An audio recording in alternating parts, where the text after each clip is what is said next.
¿Qué tal? Muy buenas a todos. Bienvenidos a Cinebits, donde vamos a hablar de una película que está centrada básicamente en cuestiones religiosas, porque estamos en esta fecha de la Semana Santa y un poco para seguir con la temática del calendario que nos es dado, pues tratamos un poco estos temas y intentamos elegir las películas que más nos llaman la atención, entre comillas.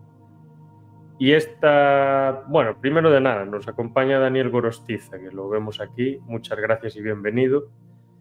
Y ahora ya pues puedo decir de qué película se trata, que es María Magdalena o Mary Magdalene del año 2018, que es una película británica que dirige un australiano que es Gareth Davis y que cuenta con Rooney Mara, Joaquin Phoenix, Chiwetel Ejiofor, Tahar Rahim, Denis Menochet, etcétera, etcétera, etcétera. Y que básicamente lo que hace es contar un poco los últimos días de Jesús, pero desde la perspectiva de, podría decir, una de sus apóstoles, o apóstolas, si podemos decirlo, ¿no? Que es algo bastante controvertido porque hasta hace muy poco, incluso en la película lo dice, pues se tenía una muy mala consideración a esta figura y no se le consideraba tampoco un apóstol.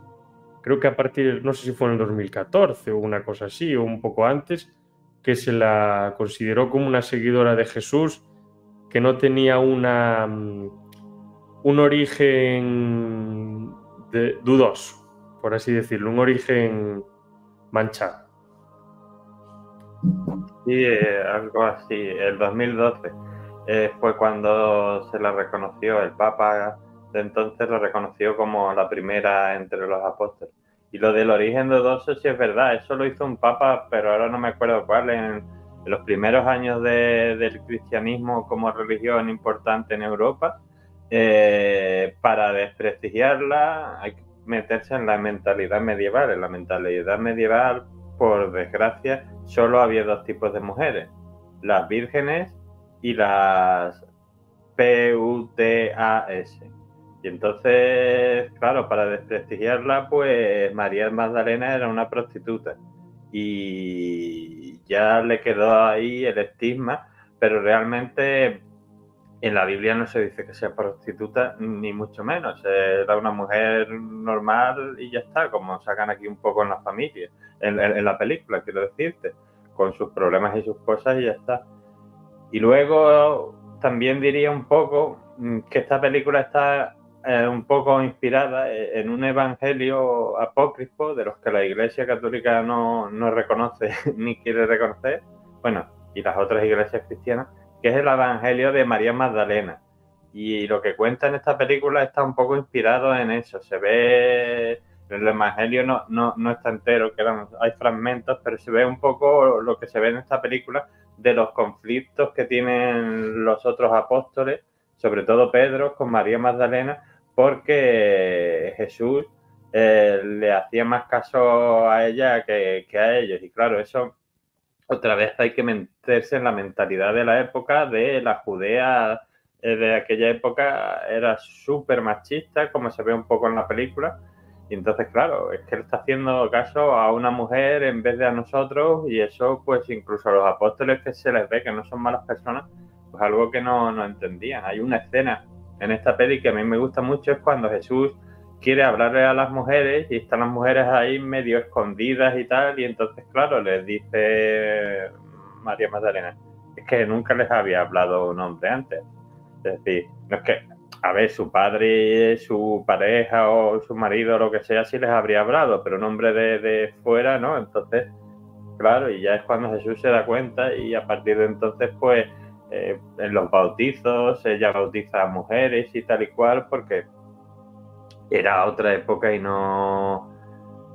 Y las mujeres, además, en aquel sitio y en aquella época, pues tenían una posición bastante por debajo en la sociedad. Entonces, pues, todo eso a mí personalmente me gusta cómo lo refleja la película, que en ese sentido ha sido valiente y no ha tenido miedo en reflejar más o menos, dentro de que no es un documental, la película, la realidad como era en aquella época y cómo estaban las mujeres en aquella época en aquel sitio.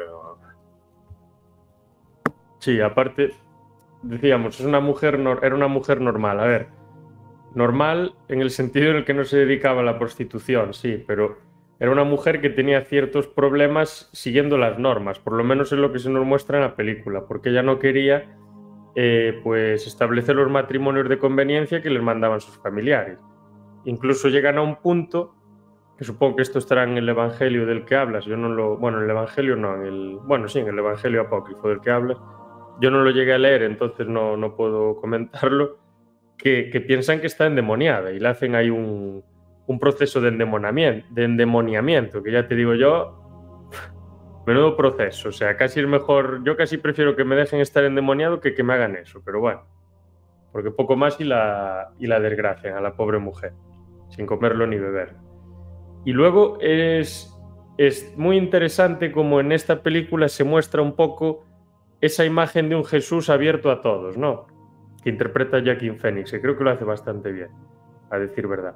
Es una especie de ese Mesías que se nos cuenta en los evangelios, ya en los 4 canónicos y en los apócrifos también, que tenía un mensaje universal, un mensaje aperturista, un mensaje que era para todos. Incluso en varios pasajes de los evangelios, que ahora no recuerdo concretamente, pues se habla de que él viene aquí con un mensaje para los menesterosos, para los pobres, para las rameras, para los enfermos, o sea, para todos. Entonces, claro, es un poco de contradicción lo que llevamos haciendo ya casi 2000 años al establecerse el cristianismo como religión oficial del Imperio Romano y luego de 400.000 imperios más. Es un poco contradictorio que tengamos esa visión tan misógina intentando apoyarla en el mensaje de Jesucristo, porque realmente, si nos ponemos literalistas, era todo lo contrario. O sea, y en esta película se ve perfectamente. O sea, yo quiero que conmigo vengan todos los apartados, todos los inadaptados, todos los que están mal, todos los pobres. A mí los ricos, a mí los que tal, no me importa. Incluso está esta típica frase, ¿no? Los pobres serán los primeros, los infelices serán los primeros y todos estos temas. Eso está genial. Y luego hay otro tema que hablábamos fuera de cámaras que también está muy bien para mí, pero que es controvertido, y es que nos da como un golpe de realismo en el sentido de que tenemos una imagen de la gente de Judea de la época que rodeaba a Jesucristo y al propio Jesucristo como prácticamente personajes rubios, de ojos azules, blancos como la leche, como decías tú, surferos de California, ¿no? Muchas veces lo decía. Y aquí ya no es que nos metan a personajes, a personas propias de la región, de Palestina, Judea y los países árabes colindantes, sino que nos meten a 2 personas africanas, completamente negras. Y una de ellas es uno de los apóstoles más importantes, que es Pedro. Y dije yo, pues mira, toma golpe de realidad. Y también he de decir que probablemente hubiese personas negras en esa zona, aparte por la influencia romana también. Sí, es verdad. A ver, esto es así desde hace mucho tiempo. Cuando el cristianismo llegó a Europa, pues empezaron a representar a Cristo y a sus apóstoles dependiendo del sitio. Y entonces, pues hay, como dice mi tío, hay Cristo y apóstoles vikingos que parecen casi y otros que parecen así más romanos y tal.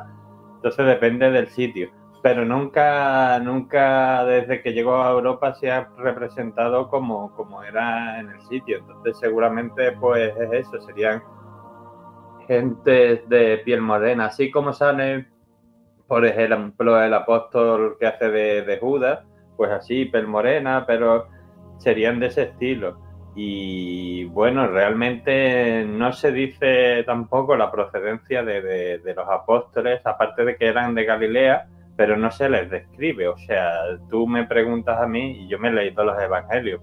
Una descripción de Pedro y te puedo decir cómo era como persona, pero no sé si era alto, si era bajo, si era gordo, si era... Entonces, claro, me dices tú a mí, no puede haber ninguno negro. Claro, ¿y en qué te basas? En las imágenes de las iglesias europeas que representan a gente europea que nunca ha estado en Judea. Es que ese es el tema. Entonces, pues podría haber dos negros, pues poder haberlo, los podía haber. Que fueran pescadores de Galilea, que se hubieran ido a vivir allí, ya podía haberlo. Podía haber un persa, si quieres tú también, o un egipcio, con que vivan en Galilea y sean pescadores. Es que eso no lo dice. Entonces, pues, sí, yo entiendo que hay gente que se pone con el tema de que si la diversidad forzada y que tal y cual, y a veces eso puede ser verdad, pero otras veces no es así. Es como si yo, bueno, siguiendo ese argumento, la diversidad forzada, diría yo, vale, te lo acepto, pero Jesús no puede ser entonces blanco, ponlo así con piel un poquito más morena. O sea, la diversidad forzada vale para los dos lados, no solo para el lado de que a ti no te gusta, pues entonces no es diversidad forzada, es una palabra que empieza por A y termina, que empieza por Ra y termina por cismo, quiero decir. O sea, entonces es el tema. A mí sí me ha parecido un detalle que está bastante bien, que Pedro y otro de los apóstoles pues sea negro. Igual que también me gustó que entre los apóstoles había también uno de ellos que era así un señor que se le veía mayor y tal, porque también solemos representar a los apóstoles todos de la misma edad. Y vuelvo a repetir, lo único que sabemos de ellos es que eran, excepto uno que era cobrador de impuestos, los demás eran pescadores. Entonces, pescador en aquella época podía ser de 16 años hasta que el cuerpo te aguante. Entonces, pues bueno, todos esos detallitos de la película me han gustado mucho, igual que me ha gustado, y tú lo has comentado un poco, el tema de que sí, ella no era normal en el sentido de que no aceptaba las reglas, pero claro, en aquella época una mujer que pensara no era una mujer normal, porque las mujeres no podían pensar, para eso estaban los hombres, para pensar, decidir. A las mujeres les quedaba hacer los trabajos de la casa y acatar, y ahora te casas con este y ya está. Y la mujer pasaba de pertenecer, repito, pertenecer, como te puede pertenecer un libro o un coche o una casa, a su padre, a pertenecer a su marido. O sea, eso de no había libertad ninguna. Entonces una mujer que se opone a eso, claro, hoy en día no se puede entender, pero ponte en la mentalidad de la época que se cree en el demonio, en los espíritus malignos y todo ese rollo, y cualquier cosa que no tiene explicación tiene que tener la explicación divina o la explicación demoníaca. Entonces, una mujer que piensa que no quiere acatar la voluntad de su padre y tal y cual, esa mujer está endemoniada, y eso es así. Yo leí una biografía de Freud que hablaba de una mujer que tenía un problema psicológico, y entonces Freud le explicaba a su alumno, dice, Freud en el siglo XIX, esto hace 50 años habrían pensado que esta mujer estaba poseída y le habrían echado agua bendita, y lo que le pasa a esta mujer es esto y la solución es esta otra. Ya, pero es que también se aplicaba a cosas que no fueran problemas mentales. O sea, ya digo, una mujer que piensa que no acepta la voluntad de su padre, que quiere su libertad y su cosa, esa mujer está endemoniada y hay que sacarle el demonio de dentro. Y claro, es un poco lo que muestra la película, así que no me extraña que por desgracia, pues quisieran. Y el hermano, que a mí me parece mala persona, en el fondo creía que lo estaba haciendo por ella. O sea, era una cosa, pero es que esa era la época. O sea, esa es como cuando dicen, y ya te dejo, ¿a qué época viajarías si pudieras viajar al tiempo? ¿A la época de Jesús? Y digo yo, hombre, no. En la época de Jesús es una época muy chunga. Pues es eso, esas cosas les pasaban a las mujeres en aquella época. Entonces, era complicado. Entonces, claro, es normal que si ella pensaba lo que quería era ser libre, y vio a este señor que predicaba la paz, que predicaba el amor y todo eso, y dijo, esta es mi salvación, este es mi Mesías, una persona que me trata como su igual, no me trata como una cosa suya. Sí, efectivamente, efectivamente. Eso, y aparte, la película no solo muestra eso, sino que te hace ver la historia de Jesús desde su punto de vista, desde el punto de vista de María Magdalena, que creo que es algo que en el cine yo creo que no se había hecho antes. Desde un punto de vista de algún apóstol diferente, a lo mejor sí, pero desde el punto de vista de una apóstola que es así también, que ha sido históricamente pues tan vilipendiada, yo creo que nunca. Y eso, bueno, le da cierta diferencia. Y luego también creo que en la película no hay momentos mágicos al estilo de milagros. Bueno, sí, hay un par de ellos al principio, pero bueno, son unos milagros un poco raros. No es el centro, no es el meollo de la película, porque creo que al principio sí que Jesús cura, no sé si a un ciego y a alguien que, bueno, supongo que sería Lázaro, el otro, que estaba, el primer zombie de la historia de Occidente, que se considera. Pero luego ya no vuelve a pasar nada. Y luego se vuelve una película súper realista en la que cada vez que le pasa algo a Jesús, la siguiente en aparecer en escena es María Magdalena, o pensando o haciendo algo, lo que sea. Y luego también consiguen algo muy interesante que es la explotación casi del silencio, ¿no? Porque en un momento de la película Jesús le dice a María Magdalena que la conexión con Dios y con el reino que va a venir y todo este tema, que se escucha en el silencio. Y cada vez que sucede algo también así un poco tal, o que María Magdalena necesita relajarse en la película, pues de repente vemos planos casi infinitos enfocando al mar o al cielo o a las montañas, en los que muchas veces se ven pájaros volando. Obviamente los pájaros pues muy probablemente simbolicen la libertad y no se escucha nada. Y a lo mejor es un plano así de 2 minutos, una cosa así, haciendo un poco referencia a eso. Y también está las veces que ella se sumerge en el agua, que decía que de pequeña pues se sumergía en el lago y jugaban a ver quién aguantaba más debajo del agua. Y al fin y al cabo es un poco lo mismo, ¿no? O sea, se sumerge en el agua, está en las tinieblas, todo está callado, todo está calmo. Y luego, claro, cuando sale, ella decía, no, yo cuando salgo del agua es como si le pregunta a Jesús, eso es como cuando llega el cielo o cuando llega el reino que está por venir. Porque yo veo la luz, no sé qué, y me da una sensación muy especial. Y Jesús le dice, bueno, sí, podría ser, podría ser. Eso la verdad es que lo presenta bastante bien. Y pues yo creo que ya comentamos bastante la película. No sé si te quedó a ti alguna cosa por ahí, pero yo creo que más o menos quedó todo más o menos analizado. Yo la recomendaría. No es la película del siglo, ni es la mejor película religiosa, ni de lejos, pero es una película que está bastante bien hecha. No hace giros de guión raro, cuenta una historia que es bastante coherente, sin complicarse la vida, desarrollándolo todo pues bien secuenciado, y es capaz pues de contar eso, la historia de los últimos días de Jesús desde la perspectiva de una persona que estuvo siempre muy maltratada históricamente, y por eso yo creo que habría que valorarla mucho. Yo pues quizá le daría un 7 a la película, la verdad.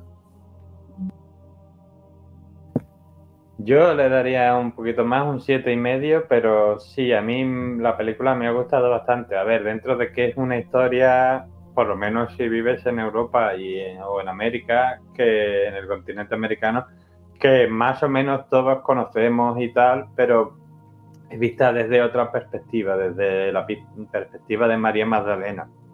Entonces, por eso me parece a mí interesante, me parece que la historia está bien contada.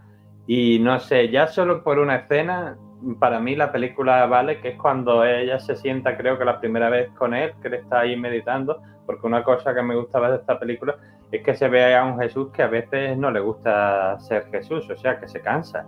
Que yo también lo entiendo, o sea, a veces pues te tiene que agobiar la gente ahí, todo el mundo queriendo algo de ti, cúrame esto, no sé qué, a veces te agobiará. Y se fue y se va a sentarse después de curar a alguien o algo así, y él se sienta con él y le pregunta algo así que cómo es ser el hijo de Dios y tal.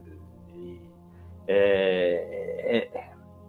esa escena y él ahí medio contestándole, que al final no le contesta en realidad lo que le ha preguntado, pero todo eso me pareció muy, muy, muy interesante y además, no sé, digo, es que esto lo veo más realista. O sea, le hubiera preguntado también, si yo fuera amigo suyo, quiero decirte, pues que se siente a ser el hijo de Dios. O sea, es una cosa.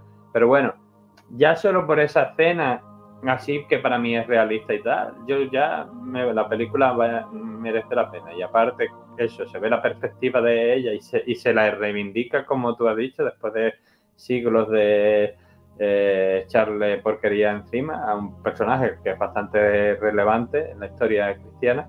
Pues yo la recomiendo y le doy un 7,5 y creo que está bien para ser vista.